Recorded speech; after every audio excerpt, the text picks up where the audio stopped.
Hello, ladies, gentlemen, and demons of stupidity. It is I, Aleister Crowley III, Deputy of Common Sense, and your God of the Godless. And yup, as the title would suggest, we're doing this again. I'm gonna paddle reasonable faith until I beat the stupid right out of them. Renfield, launch the intro.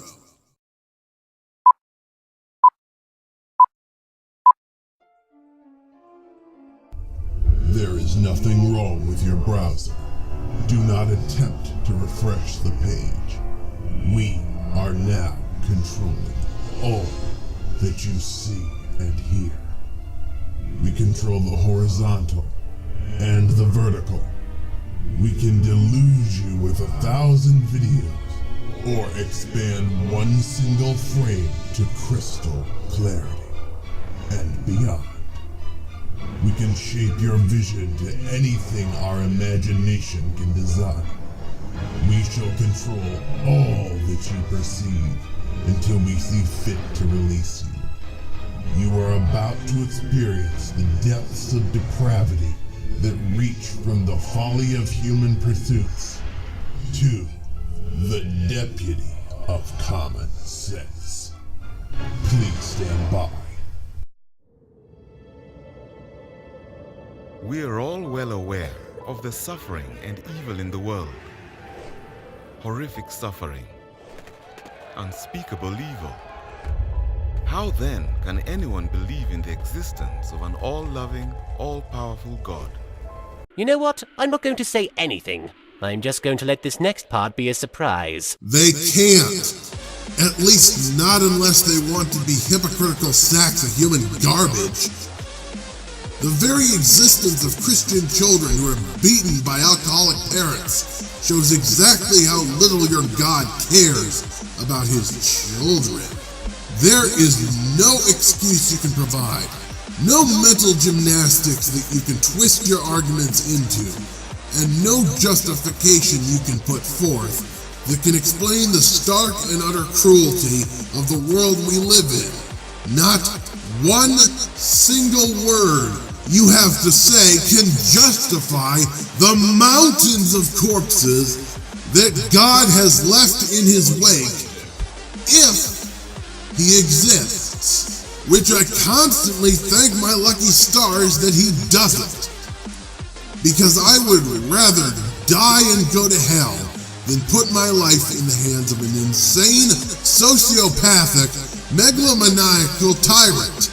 Let me make it perfectly clear just how much disdain I have for your God. I shall commit the unforgivable sin. I, Aleister Crowley III, hereby denounce and denigrate the Holy Spirit. I reject you, and I reject everything you believe. I will always reject the world you envision. Be gone now! There. I am now officially going to hell by your own logic. There are no more words that need pass between us about saving my soul. That's finished. But do continue to spout your idiotic spiel of bullshit. And if God does exist, why would anyone want to worship him?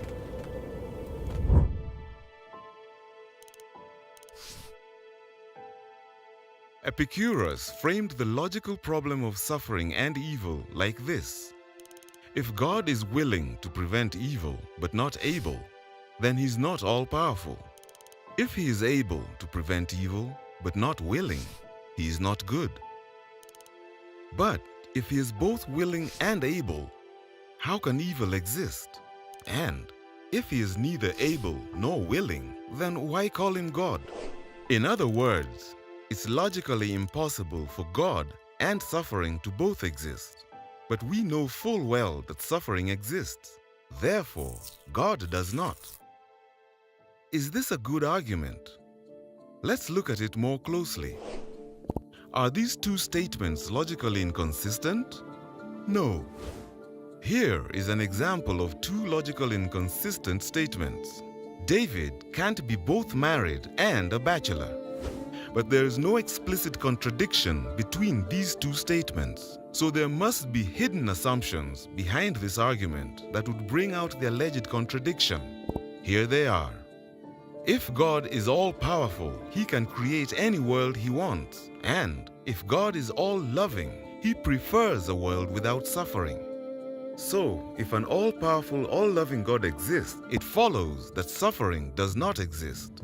Since suffering obviously does exist, the atheist concludes that God must not exist. But are the atheist's two hidden assumptions necessarily true? Consider the first assumption. Can God create any world He wants? What if He wants a world populated by people who have free will?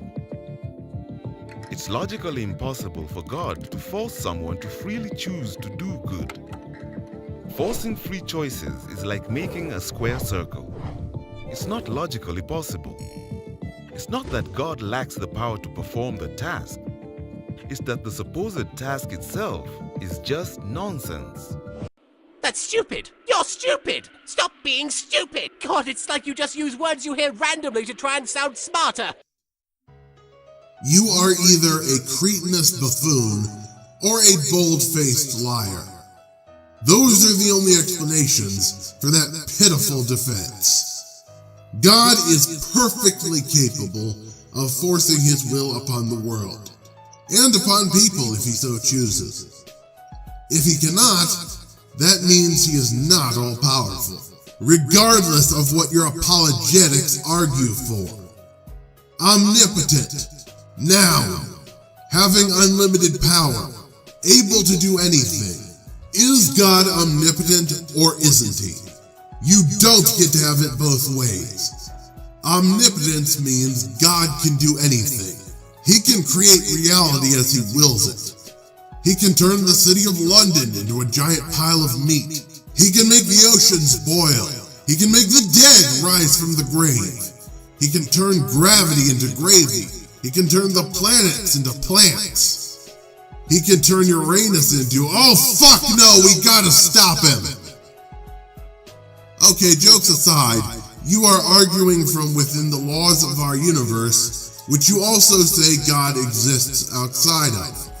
According to you, He is not bound by the laws that govern our existence, because if He were, He would not A, be omnipotent, B, would be easily observable using the scientific method, and C, would be a logical impossibility because most of His feats in the Bible defy the laws of reality as we know it.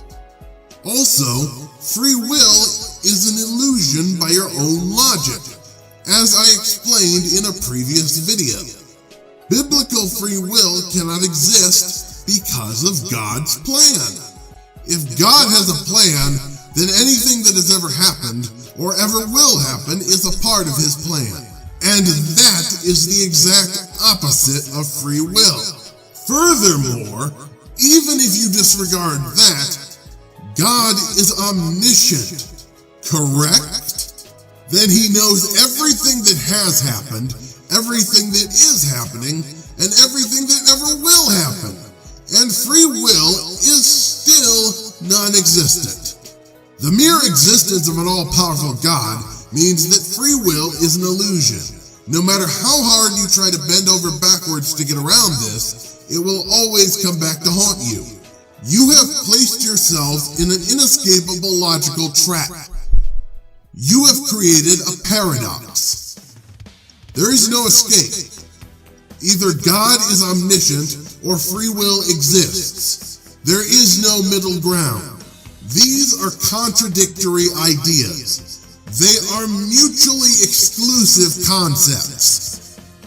Choose which one you believe, and then we shall see how your true colors shine through. Go on. Prove to me that you are everything I've always believed you are.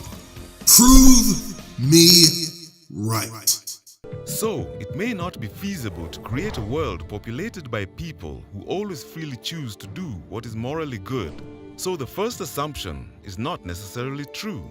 Therefore, the argument fails. And what about the second assumption? Is it necessarily true that God would prefer a world without suffering? How could we possibly know this? Hey, buddy, you need a ride? I was just on my way to the big doofus convention. Because if God was all-loving by any standard that we'd identify, then he'd at least share some semblance of our desire to live in peace and harmony. Remember when God tortured a man who devoted his life to worshiping him simply because Satan dared him to? That was the story of Job. Remember when God destroyed 2 entire cities, left only one family alive, and then turned one member of that family into a pillar of salt simply because she had the audacity to look back on the destruction of everything she had ever known? And then that same God just sat back and watched as 2 teenage girls liquored up their dad and took turns fucking him.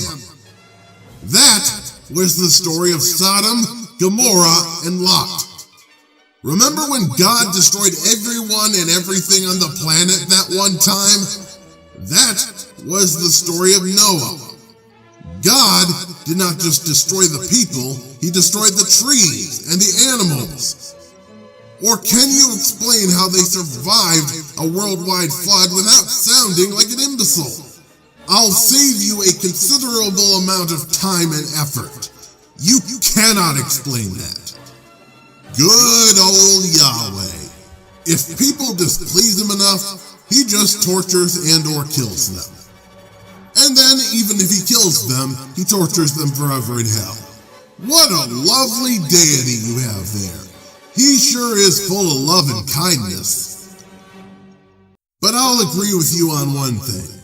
There is no evidence that God wants a world without suffering.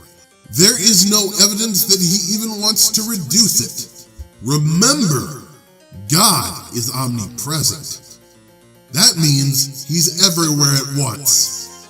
And he's also omnipotent and omniscient. So he knows about every bad thing that's going to happen. He has the power to prevent it, and he can be everywhere at once to stop every single bad thing from happening. But he sits there and watches those school children who are routinely gunned down in the US. He sits there and watches those African families starve to death on a daily basis. He sits there and watches the Islamic women who are beaten, mutilated, and killed every single day. He sits there and watches fathers be separated from their kids for no other reason than the fact they are male. He has watched every single atrocity, both great and small, throughout the entire course of human history, and has done nothing. No father would allow this much suffering to befall his children. Even the most black-hearted, loathsome, wretched pile of human filth that has ever walked this planet has a better sense of morality than your God. It is far easier for me to believe in the chaos-driven, insane, and evil gods created by H.P. Lovecraft than it is for me to believe in Yahweh. At least Yog-Sothoth and Shub-Niggurath never claimed that they loved us. They are perfectly willing to use us and throw us away, just like Yahweh. But unlike Yahweh, they were honest about it. And just like Yahweh, they are fictional. We all know of cases where we permit suffering in order to bring about a greater good. If it's even possible that God allows suffering in order to achieve a greater good, then we cannot say this assumption is necessarily true. No! No! No! No! No! Kill! Murder! Destroy! Exterminate! Exterminate!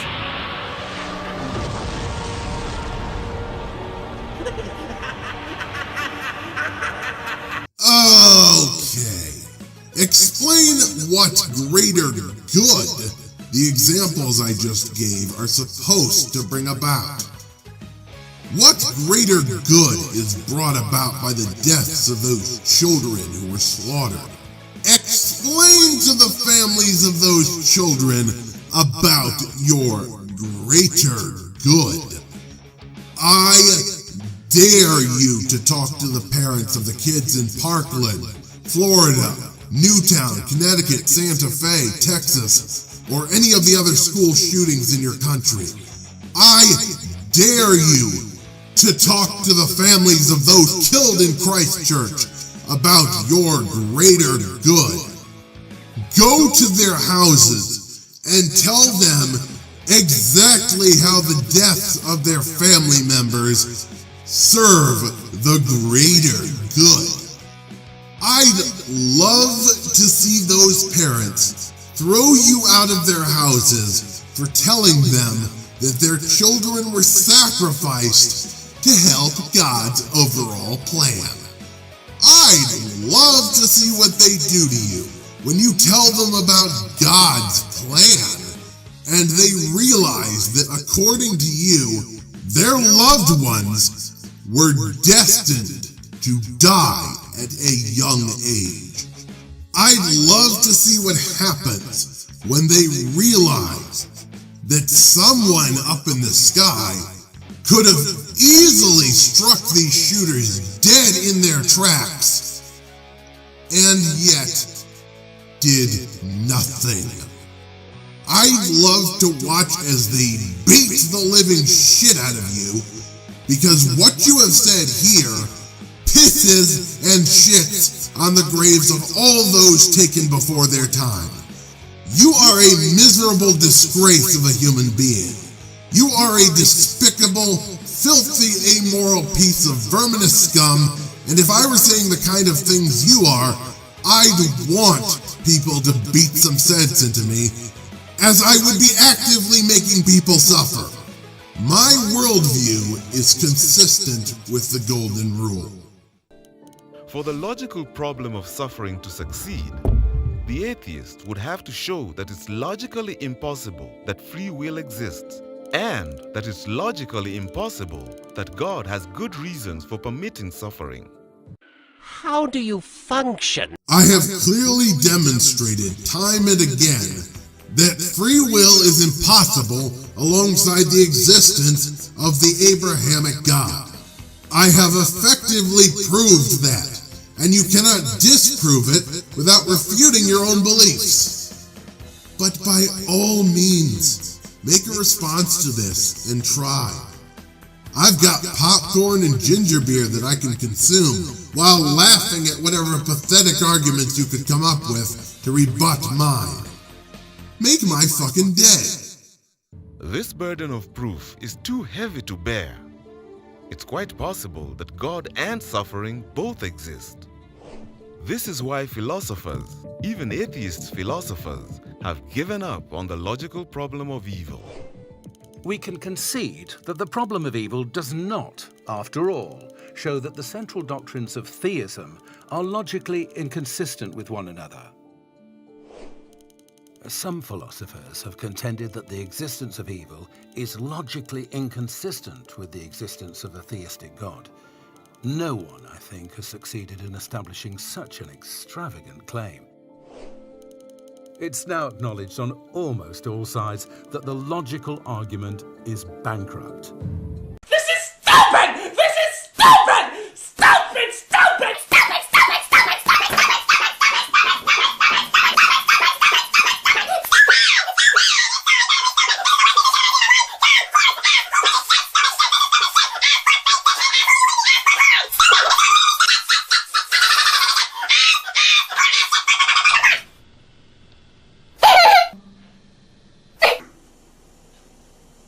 Okay. I love that you cherry-picked a few atheists who agree with you.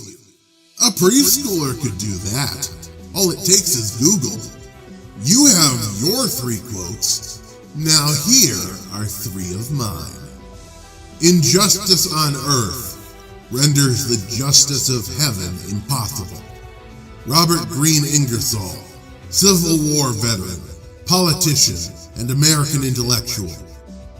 If there was ever an empirical refutation for the Christian belief in an omniscient, omnipotent, and omnibenevolent God, It is the problem of evil.